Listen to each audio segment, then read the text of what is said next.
Yeah, so it's kind of funny because when I started teaching about branding, nobody knew what I was talking about, and they referred to it thinking that the brand was the logo. So Hmm. what was happening is that people were confusing graphic design with branding, and I don't blame them because a lot of graphic designers thought branding was graphic design. Hmm. So Yeah. the start was actually the confusion is how does graphic design differ from branding? And quite honestly, wasn't just the graphic design, it was graphic design, advertising, marketing, and PR. Okay. So their branding is very distinct from all those, but those all partially make up the totality of what it is to build a brand. Okay.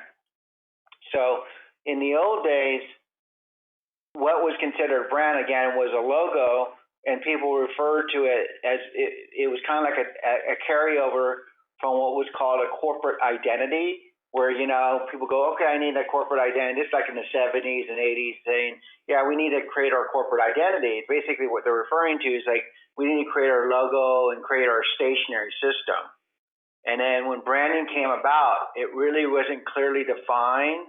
And so people were jumping on the word branding without understanding what it was true meaning was.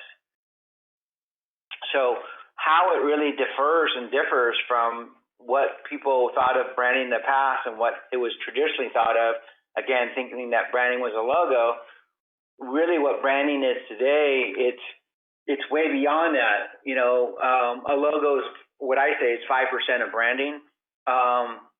Branding is about where you become first to mind when you hear of a company, a product or service or information, and you actually have an idea and expectation.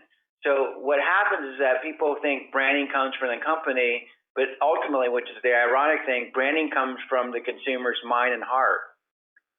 So a company could say all they want to say, but if the consumer is not consistent in thinking what you're about, then you really have a brand that's not working for you. It's actually working against you.